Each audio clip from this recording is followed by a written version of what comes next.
Hello दोस्तों, स्वागत करता हूं आपके अपने से यूट्यूब चैनल विवेक डिजिटल मैथ्स क्लासेस 2 में। आज हम लोग पढ़ने वाले हैं एक्सरसाइज, यानी कि कुछ ये सब पढ़ने वाले हैं। इसमें मतलब जितना भी हम लोग अभी थ्योरी क्लास पढ़े हैं सारा उसी पे रिलेटेड है, ठीक है। तो आप लोग घबराइएगा नहीं और लास्ट तक जरूर देखिएगा, स्किप मत कीजिएगा, क्योंकि आज हम लोग कुछ नया चीज सीखने वाले हैं, ठीक है। तो आप लोग ये जरूर से ध्यान से वीडियो देखिएगा, ठीक है। और जो भी 9th क्लास के अगल बगल में ये मतलब स्टूडेंट होगा वहां तक ये वीडियो जरूर पहुंचाइएगा, क्योंकि मैं प्रतिदिन वीडियो अपलोड करता हूं और मतलब आसान भाषा में मैथ्स को बताने का प्रयास करता हूं, ठीक है। तो प्लीज आप लोग लास्ट तक जरूर देखिएगा। देखिए, आज हम लोग पढ़ने वाले हैं यानी कि एक्सरसाइज 1A। ये भारतीय भवन का मतलब चैप्टर है। वैसे आप कोई सा भी राइटर कर लीजिए, सिर्फ टॉपिक आपको समझ में आना चाहिए, जो बाद बाकी आप किसी से भी बना सकते हैं, ठीक है। सिर्फ आप कॉन्सेप्ट समझिए, जो मैथ्स का कॉन्सेप्ट होता क्या है और किस क्वेश्चन को किस तरह से बनाना है, बस ये सीखना जरूरी है। जरूरी नहीं है, मैटर ये नहीं करता है जो आप कौन से बुक से पढ़ रहे हैं कौन से नहीं, ठीक है। सारा बुक एक ही है, कॉन्सेप्ट से सीखना है, ठीक है। चाहे वो भारतीय भवन बने, एनसीईआरटी बनाइए, चाहे और राइटर का जितना भी राइटर होता है सारा बनाइए, लेकिन कॉन्सेप्ट जरूरी होता है सीखना, ठीक है। चलिए हम लोग अभी ये शुरुआत करते हैं। देखिए, नीचे दिए गए कथनों में सत्य और असत्य कथनों की बोल रहा है पहचान करने के लिए। क्या बोल रहा है? पहचान करने के लिए सत्य और असत्य कथनों की पहचान करना है। यहां पे देखिए, फर्स्ट में है प्रत्येक पूर्णांक एक परिमेय संख्या भी है। तो अपन लोग पिछले क्लास में जो पढ़े हुए थे, पूर्णांक क्या होता है, परिमेय संख्या क्या होता है, ये सब हम पढ़ लिए थे। चलिए अब हम उसी के मदद से यहां पे देखते हैं जो ये मतलब कैसे एक मतलब वर्क करेगा, काम करेगा। देखिए, प्रत्येक पूर्णांक एक परिमेय संख्या भी है। तो सबसे पहले जानना है जो भाई पूर्णांक संख्या क्या होता है। तो आप लोगों को मैं बता चुका हूं पूर्णांक संख्या क्या होता है, -1 2 3 4 5 6 7 तक, मतलब इधर माइनस में भी रहेगा प्लस में भी रहेगा, तो वो दोनों क्या कहलाएगा, पूर्णांक कहलाएगा, ठीक है। तो देखिए यहां पे मैं लिख के समझाता हूं, वैसे नहीं समझ में आएगा आप लोगों को। -1 -2 1 2 3 ये जितना भी है सारा क्या है, एक तरह से पूर्णांक है, क्योंकि माइनस में भी है प्लस में भी है, तो दोनों में रहेगा तो पर भी, नहीं रहेगा तो पर भी वो पूर्णांक कहलाएगा, ठीक है। तो ये बोल रहा है प्रत्येक पूर्णांक यानी कि प्रत्येक पूर्णांक यानी कि -1 जो है वो प्रत्येक पूर्णांक एक परिमेय संख्या है। क्यों नहीं है भाई? -1/1 जो लिख सकते हैं ना इसको, -2/1 -1/1 2/1 ये लिख सकते हैं ना, क्यों नहीं लिख सकते हैं? क्योंकि -1/1 को लिखेंगे तो पर भी -1 ही आएगा। तो ये परिमेय संख्या भी है और पूर्णांक संख्या भी है। वहीं ये भाई साहब भी कह रहा है, तो प्रत्येक पूर्णांक एक परिमेय संख्या हो सकता है, क्यों नहीं हो सकता है? होगा या नहीं, देख लीजिए यहां पे। तो इसलिए ये कौन सा होगा, सत्य होगा। क्या होगा ये? सत्य। इसको क्या हम लोग बोलेंगे? सत्य, ठीक है। चलिए अब हम लोग बात करते हैं ये बी पॉइंट पे। देखिए बी पॉइंट है प्रत्येक भिन्न एक परिमेय संख्या है। तो चलिए अब हम लोग समझते हैं ये बी यानी कि प्रत्येक भिन्न एक परिमेय संख्या है। पहले ये समझते हैं जो भिन्न क्या होता है, ठीक है। देखिए भिन्न होता है, जैसे आप लोग लिखते हो अगर 2/3 3/4 5/6, ये सारा क्या है, एक तरह से भिन्न है। भिन्न हम किसको बोलते हैं? जो हर और अंश में दोनों में लिखा रहता है वो उसको हम भिन्न बोलते हैं।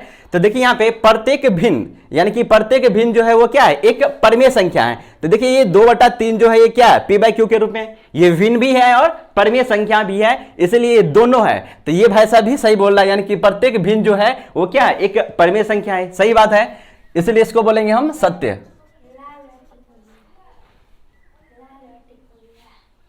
कोई बात नहीं, चलिए हम लोग अभी समझते हैं ये।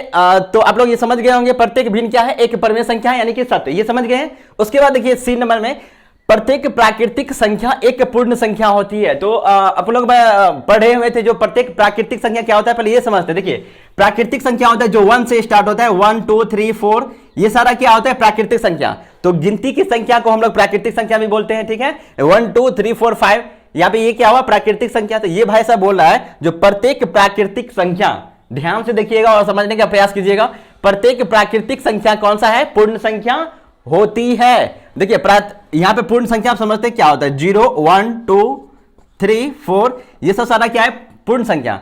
आप लोग छोटा सा कॉन्सेप्ट याद रखिएगा, प्राकृतिक संख्या 1 से स्टार्ट होता है और पूर्ण संख्या 0 से स्टार्ट होता है, बाद बाकी सारा आप लोग समझ जाइएगा। देखिए प्रत्येक प्राकृतिक संख्या एक पूर्ण संख्या होता है। देखिए जितना भी प्राकृतिक संख्या यहां पे दिया गया है, क्या ये इस पूर्ण संख्या में है ना?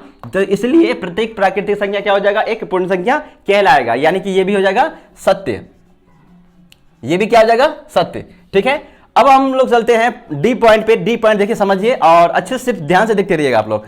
प्रत्येक पूर्णांक एक पूर्ण संख्या होती है। देखिए पूर्णांक क्या होता है पहले हम लोग वहां पे डिस्कस कर लिए थे। जो पूर्णांक क्या होता है, जो माइनस में लिखा रहेगा सो भी, अब प्लस में लिखा रहेगा सो भी, वो क्या कहलाता है, पूर्णांक कहलाता है। देखिए जैसे -1, -2, 1, 2, 3, 4, ये सब सारा क्या है, पूर्णांक है। ये सब क्या कहलाता है, सारा पूर्णांक कहलाता है। तो देखिए प्रत्येक पूर्णांक, ये प्रत्येक पूर्णांक एक पूर्ण संख्या होती है। अब देखिए अभी हम लोग समझे हुए थे यहाँ पे पूर्ण संख्या। तो पूर्ण संख्या कहां से स्टार्ट होता है, 0, 1, 2, 3, 4, यानी कि पूर्ण संख्या 0 से स्टार्ट होता है। और पूर्णांक कहां से स्टार्ट होता है, 0 से नहीं बल्कि इधर भी रहता है और इधर भी रहता है। तो ये भाई साहब क्या गलत हो गया ना, क्योंकि यहाँ पे देखिए ये 0 से स्टार्ट होता है, इसमें -1, 2, 3 यानी माइनस वाला भी रहता है। अब पूर्ण संख्या में माइनस वाला नहीं रहता है, इसीलिए ये भाई साहब गलत हो चुका है। प्रत्येक पूर्णांक एक पूर्ण संख्या नहीं होगा, इसलिए क्या आ जाएगा, असत्य होगा।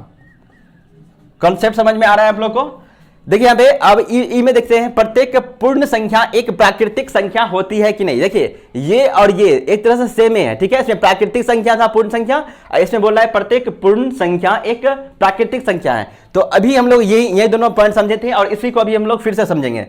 यहां पे देखिए, तो देखिए अभी हम लोग समझेंगे ई पॉइंट में, प्रत्येक पूर्ण संख्या एक प्राकृतिक संख्या होती है। देखिए पूर्ण संख्या पहले हम समझते हैं, वैसे ये जो बताए थे समझाए भी थे। अब देखिए फिर से प्रत्येक पूर्ण संख्या देखिए 0, 1, 2, 3, 4, यानी कि जो भी 0 से स्टार्ट होगा पूर्ण संख्या कहलाएगा, ठीक है। तो ये प्रत्येक पूर्ण संख्या एक प्राकृतिक संख्या होती है। ये पूर्ण संख्या जो है ये सारे के सारे प्राकृतिक संख्या होगा। आप ही लोग बताइए कैसे होगा, क्योंकि देखिए पूर्ण संख्या में 0 होता है, अब प्राकृतिक संख्या में 0 नहीं होता है। ये पूर्ण संख्या में 0 होता है, प्राकृतिक संख्या में 0 नहीं होता है, इसीलिए ये भाई साहब भी गलत बोल रहा है। माने प्रत्येक पूर्ण संख्या जो है वो प्राकृतिक संख्या नहीं होगा। क्यों नहीं होगा, क्योंकि उसमें प्राकृतिक संख्या में 0 नहीं। चलिए अभी हम लोग जस्ट समझे थे, जो देखिए प्रत्येक परमेय संख्या एक पूर्णांक होती है। प्रत्येक परमेय संख्या क्या होता है, एक पूर्णांक होता है, ठीक है। तो पहले हम लोग समझते हैं जो परमेय संख्या क्या होता है। देखिए परमेय संख्या होता है 2/3 या 5/6 या कुछ भी लिख दीजिए आप, सिर्फ वो बाय के रूप में होना चाहिए। यानी कि प्रत्येक परमेय संख्या जो है एक पूर्णांक होती है। अब बताइए ये परमेय संख्या है 2/3, ये क्या पूर्णांक होगा, ये -2/3 है, क्या ये पूर्णांक होगा, नहीं होगा, क्योंकि ये -2, -3, -4 बाय के रूप में नहीं होना चाहिए। यानी कि ये प्राकृतिक संख्या हो सकता है लेकिन पूर्णांक नहीं होगा, ठीक है। तो ये भाई साहब भी असत्य बोल रहा है, ठीक है, यानी कि ये भी हो गया असत्य। आई होप आप लोग ये छोटा सा क्वेश्चन बहुत ही इजी तरीका से आप लोग समझ गए होंगे। और फिर नेक्स्ट वीडियो में हम लोग चलते हैं प्रश्नावली, यानी कि 1A का क्वेश्चन नंबर 2, 3, 4 ये सब सॉल्व कराएंगे। चलिए फिर हम मिलते हैं नेक्स्ट वीडियो में, तब तक के लिए जय हिंद।